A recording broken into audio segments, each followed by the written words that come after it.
J'ai quitté Barcelone pour Grenade par avion le 27 novembre 2024. Tout d'abord, permettez-moi de vous présenter Josep Tarradella, aéroport de Barcelone-El Prat.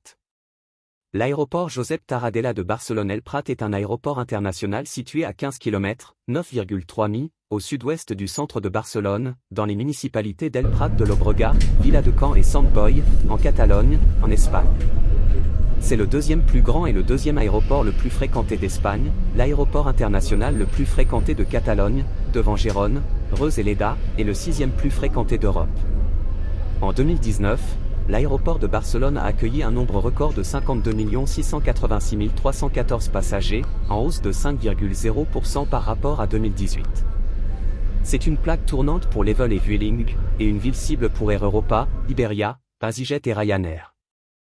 Le service de navette aérienne Barcelone-Madrid, connu sous le nom de « Pont Aeri » en catalan, ou « Puente Aéreo » en espagnol, était la route la plus fréquentée au monde jusqu'en 2008, avec le plus grand nombre d'opérations aériennes, 971 par semaine, en 2007. L'horaire a été réduit depuis février 2008, date à laquelle une ligne ferroviaire à grande vitesse Madrid-Barcelone a été ouverte, couvrant la distance en 2h30, et est rapidement devenue populaire. L'aéroport a été rebaptisé par le gouvernement central espagnol sous son nom actuel le 21 décembre 2018 en l'honneur du premier président catalan sous la constitution espagnole actuelle, Josep Tarradella, une décision largement critiquée par la Generalitat de Catalunya et les séparatistes en raison de l'absence de consultation. Histoire. Fondation et premières années. Le premier aérodrome de Barcelone, situé à El Remolar, a été mis en service en 1916. Cependant, il n'avait pas de bonnes perspectives d'expansion, c'est pourquoi un nouvel aéroport a ouvert ses portes à El Prat en 1918. Le premier avion était un Latécoère Salmson 300 qui arrivait de Toulouse à destination de Casablanca. L'aéroport a été utilisé comme siège de l'Aéroclub de Catalogne et comme base pour la flotte de Zeppelin de la marine espagnole. Le service commercial régulier a commencé en 1927 avec un service Iberia vers l'aéroport de Madrid-Cuatro Vientos. Il s'agissait de la première route d'Iberia. À l'époque de la Seconde République espagnole, El Prat était l'une des bases de l'AP, Linea Aérea Postal Española. En 1948, une piste a été construite, aujourd'hui appelée Piste Juillet 2025. La même année, le premier service outre-mer est opéré par Pan American World Airways à destination de New York, en utilisant un Lockheed Constellation.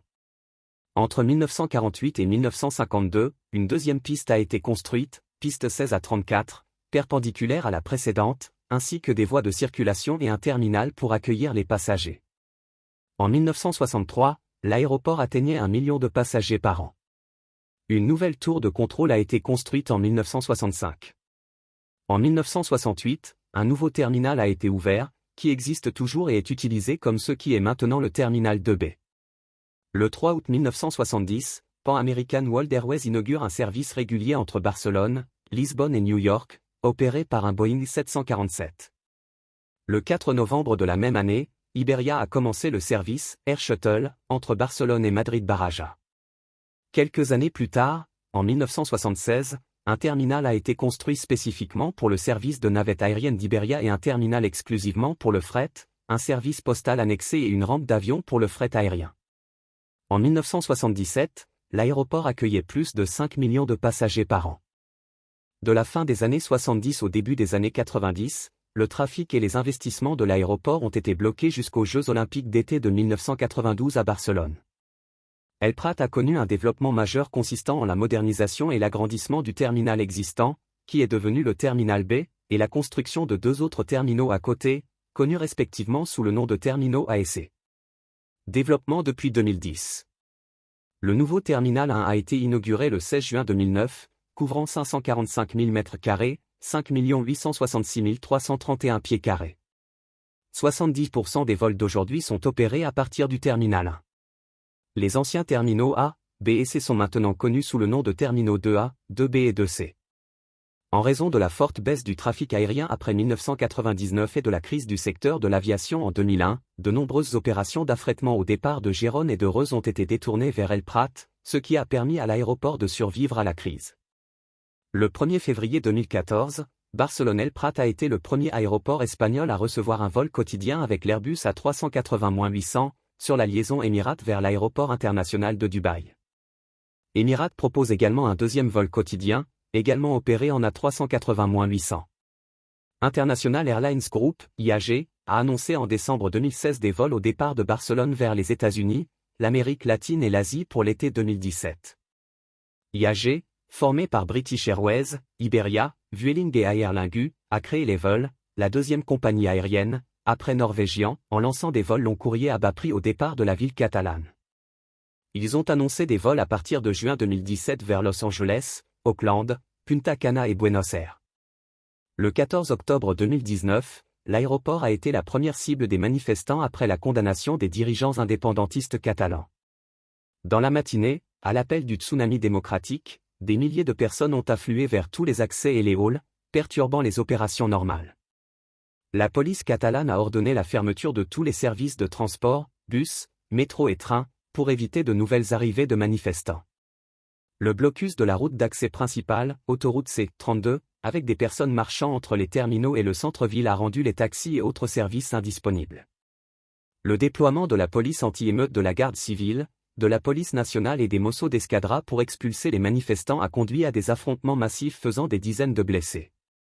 À l'aide des médias sociaux, les organisateurs ont annulé l'action à la nuit, mais les perturbations ont continué. Plus d'une centaine de vols ont été annulés au cours de la journée du 14 octobre et 20 autres ont été annoncés pour le lendemain par l'opérateur principal, Vueling. Opération Aéroport de Barcelone en mai 2014. Compagnies aériennes. La majeure partie du trafic à l'aéroport de Barcelone est domestique et européen, dans lequel Vueling a une base opérationnelle. Les liaisons intercontinentales n'ont pas généré un trafic de passagers important au cours des dernières années. Au début du XXIe siècle, les passagers de l'aéroport transportaient des numéros et le nombre d'opérations a considérablement augmenté. Le trafic des compagnies aériennes à bas prix a considérablement augmenté, notamment après la création de bases d'exploitation par Vueling et Clicker à l'aéroport. Vueling et Clicker ont fusionné en juillet 2009 et opèrent sous le nom de Vueling. D'autres compagnies aériennes à bas prix opèrent à partir de l'aéroport, notamment Ryanair, EasyJet, Norwegian Air International, EasyJet Switzerland, Wizz Air et Transavia. Une nouvelle base a été établie à l'aéroport en septembre 2010. Infrastructure. L'aéroport dispose de 3 pistes, 2 parallèles, désignées 06L/24R et 06R/24L, cette dernière ouverte en 2004, et une piste transversale février 2020. Il y a 2 terminaux, le T2, qui est la somme des précédents terminaux A, B et C, situés du côté nord de l'aéroport, et le T1, du côté ouest, qui a ouvert ses portes le 16 juin 2009. En 2014, les 2 terminaux comptaient un total combiné de 268 comptoirs d'enregistrement et 64 portes d'embarquement. Les opérations à l'aéroport sont limitées exclusivement aux vols selon les règles de vol aux instruments, IFR, à l'exception des vols sanitaires, d'urgence et des vols VFR gouvernementaux. Un plan d'expansion, Plan Barcelone, 18, a été achevé en 2009, avec l'ajout d'un 3e terminal, également conçu par Ricardo Bofill, et d'une tour de contrôle. Une piste supplémentaire, 07R/25L, a également été construite. L'aéroport est devenu capable d'accueillir 55 millions de passagers par an, contre 33 millions en 2007. La superficie de l'aéroport est passée de 8,45 à 15,33 km², 3,26 à 5,92 000 carrés. 19. Il était prévu que l'expansion soit achevée d'ici 2012, avec un nouveau terminal satellite pour porter la capacité à 70 millions de passagers par an, ce qui est expliqué plus en détail dans la section terminal T1. Borne. Le 16 juin 2009, un nouveau terminal 1, conçu par Ricardo Bofill Talley de Aquatinte, a été inauguré. Le terminal de l'aéroport a une superficie de 548 000 m², 5 900 000 pieds carrés, une rampe d'accès pour avions de 600 000 m², 6 500 000 pieds carrés, 13 000 nouvelles places de stationnement et 45 nouvelles portes extensibles à 60. Ce terminal est également capable d'accueillir des avions de grande taille comme l'Airbus A380-800 ou le Boeing 747-8. Le terminal gère à la fois les vols Schengen et les vols hors Schengen. Il est divisé en 5 modules, le module A traitant des vols à destination de Madrid, le module B des vols Schengen, le module C des vols Air Nostrum, le module D des vols européens hors Schengen et le module E des vols non européens hors Schengen. Ces installations comprennent 258 comptoirs d'enregistrement, 60 passerelles, certaines sont préparées pour LA380, avec des passerelles doubles, 15 carousels à bagages, un nouveau carrousel équivaut à 4 carousels dans l'ancien terminal. 12 000 places de parking, en plus des 12 000 déjà présentes dans le terminal 2. L'aéroport sera en mesure d'accueillir 55 millions de passagers par an, contre 30 millions de personnes avant sa construction, et atteindra 90 opérations par heure.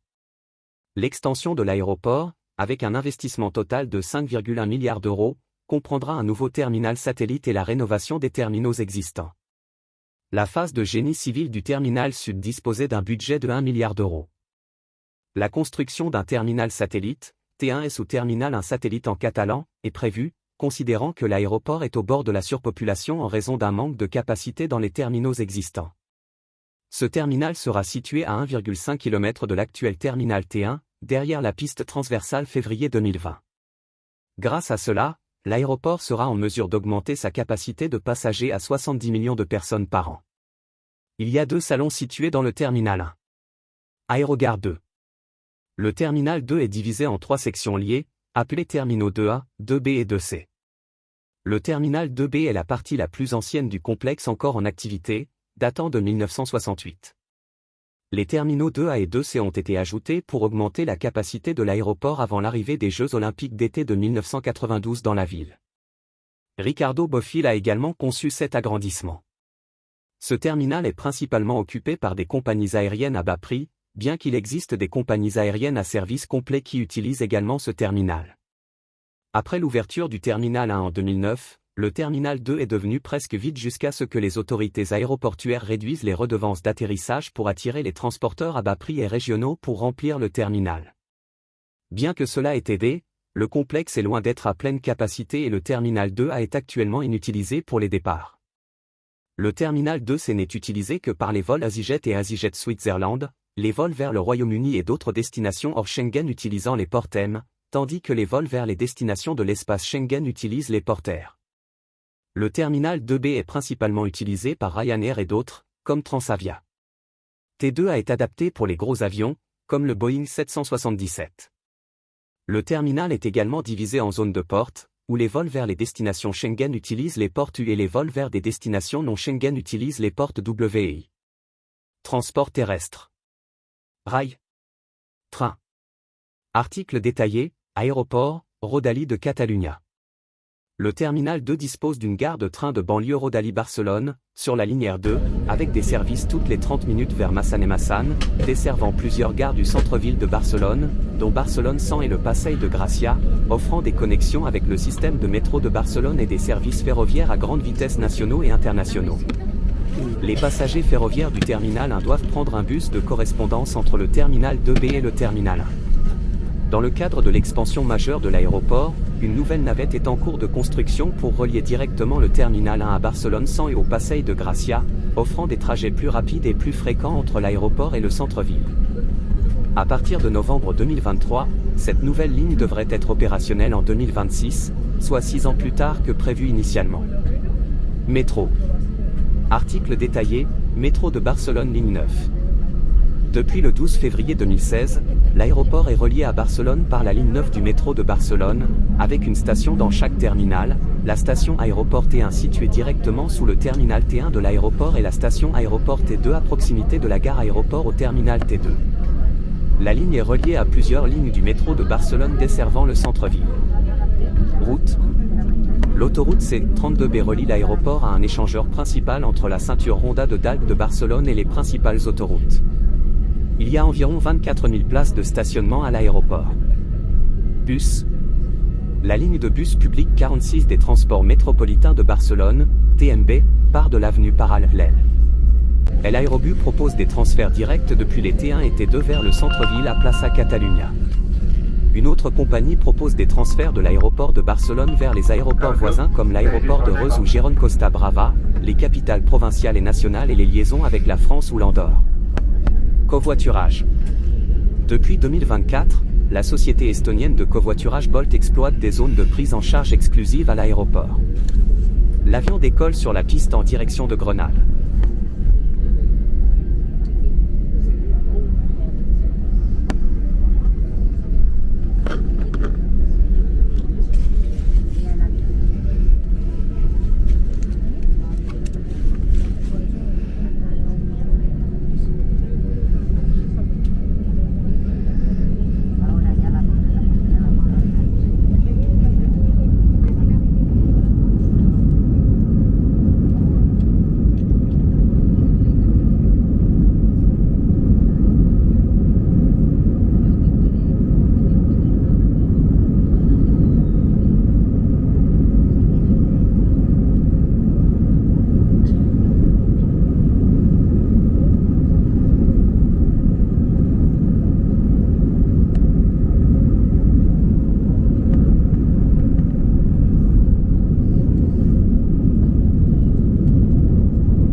arriving Grenada.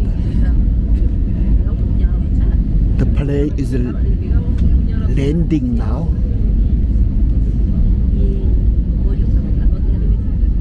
You can see the highway, the car in the highway.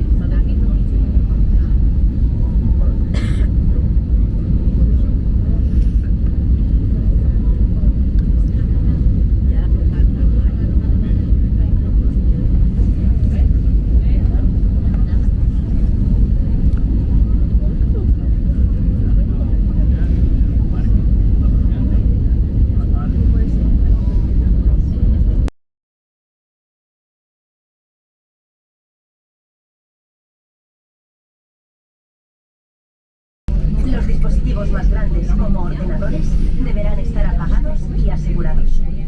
Tengan cuidado al abrir los compartimentos superiores y no olviden sus efectos personales. Ha sido un placer acompañarles. Gracias por elegirnos. Si us plau, continueu asseguts i amb el cinturó de seguretat cordat fins que l'avió s'aturi completament i el senyal lluminós del cinturó s'apagui. Aneu amb compte a l'hora d'obrir els compartiments superiors i no us oblideu cap objecte personal. Ja podeu utilitzar els telèfons mòbils i dispositius electrònics. Ha estat un plaer acompanyar-vos en aquest vol. Gràcies per triar-nos.